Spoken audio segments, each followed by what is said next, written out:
سلام به تویی که الان اینجایی.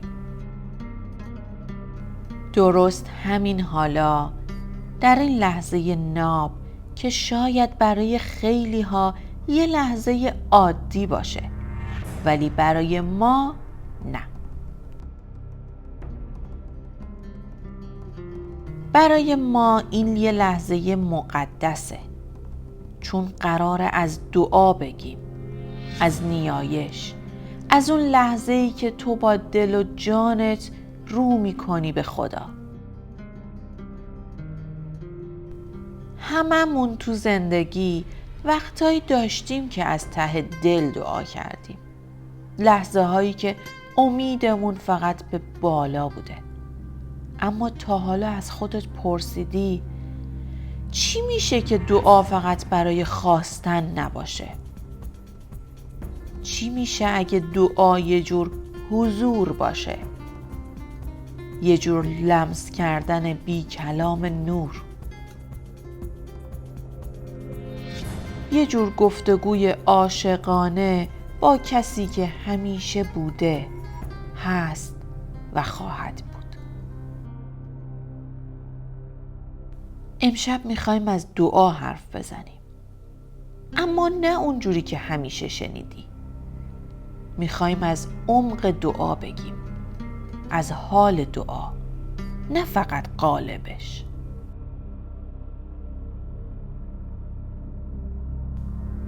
دعا یعنی چی واقعا؟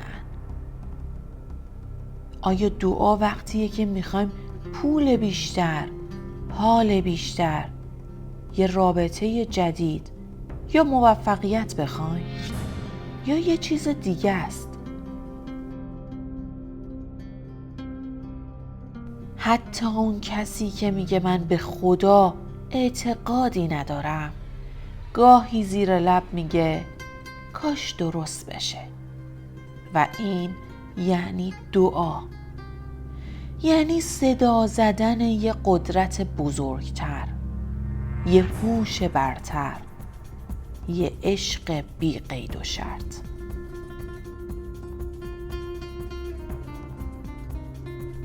دعا یعنی برگشتن به خودت، لمس قلب خودت و از اونجا رسیدن به خدای درونت. بعضی وقتا دعا یعنی فقط بگی خدایا نمیدونم چی بگم، ولی هستم، تو هم باش. هممون دعا میکنیم، ولی شکلاش فرق میکنه. بعضیا بلند بلند حرف میزنن، بعضیا زیر لب زمزمه میکنن، بعضیا فقط سکوت میکنن، بعضیا با اشک، بعضیا با لبخند. دعا میتونه شکلای مختلفی داشته باشه. دعای زبانی، این که من مستقیم با خدا حرف بزنم. دعای قلبی، چیزی که حتی توی کلمات جا نمیشه که به خدا بگم. دعای رفتاری، هر کار خوبی که انجام میدی یه دعای زنده است. دعای شکر، گفتن مرسی به خاطر چیزهایی که داریم. دعای پذیرش، گفتن باشه، همینی که هستم رو قبول میکنم. حالا بیایم بگیم چجوری دعا کنیم، چجوری حرف بزنیم. قبل از دعا چند تا نفس عمیق بکش. سرتو بالا نگیر، دلت رو بالا بگیر.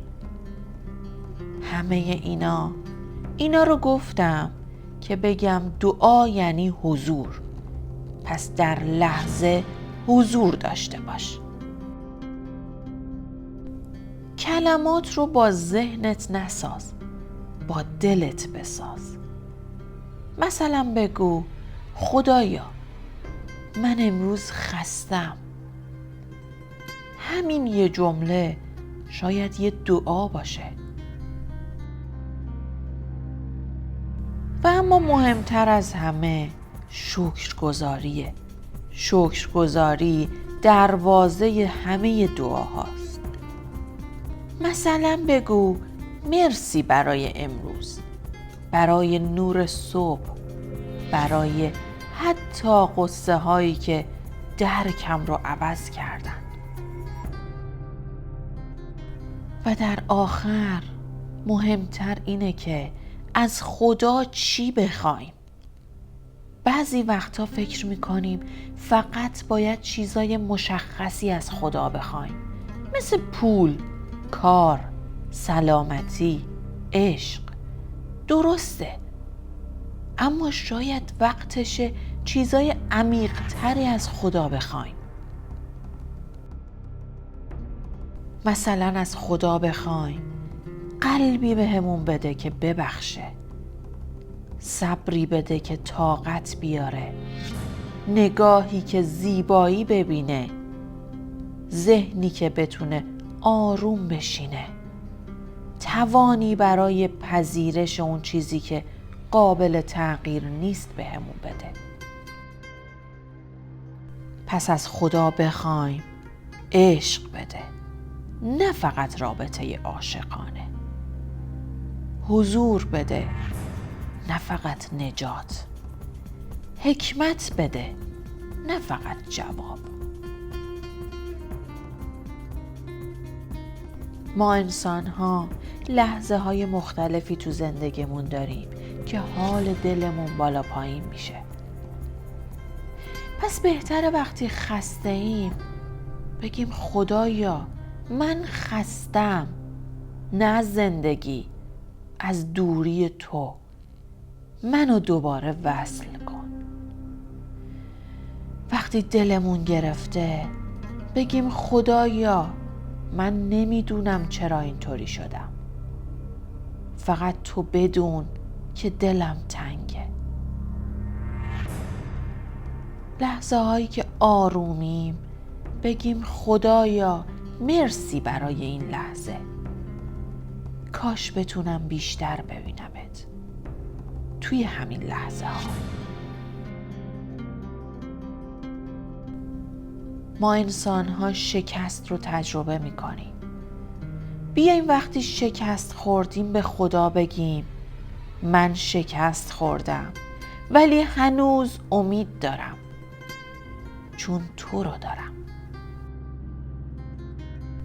و اما وقتی تو لحظه چیزی نمیخوایم، اما میخوایم ارتباطمون رو با خدا حفظ کنیم، حال دلمون رو خوب کنیم، بگیم خدایا من چیزی نمیخوام، فقط میخوام باشی، همین برام کافیه.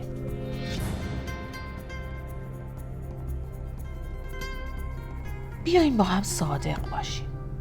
هممون دعاهایی کردیم که هیچ وقت اجابت نشدن، ولی شاید اجابت نشدنشونم خودش یه جور اجابته. شاید یه چیزی میخواستیم که به ضررمون بوده. شاید خدا سکوت کرده تا ما عمیق تر بشیم. شاید خودش بهتر میدونسته. پس اگه دعا کردی و جواب نگرفتی، بگو خدایا چه درسی توی این صبر هست؟ نه اینکه بگیم چرا ندادی؟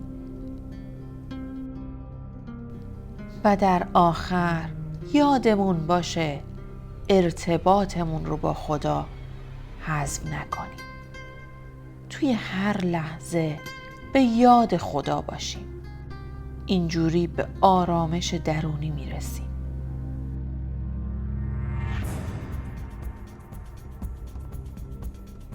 رفیق همراه من، مرسی که تو این سفر معنوی کنارم بودی. مرسی که به حرفام گوش دادی با دلت. حالا ازت میخوام تو هم توی کامنت ها برام بنویسی تو چطور دعا میکنی؟ وقتی با خدا حرف میزنی چی میخوای؟ یه جمله‌ای که همیشه به خدا میگی چیه؟ شاید حرف تو دعای یکی دیگه باشه. شاید صدای تو نشونه‌ای برای دل کسی باشه که امشب دلش تنگه. تا پادکست بعدی با عشق، نور و حضور خدا همراه باش. چون تو هم بخشی از این نوری.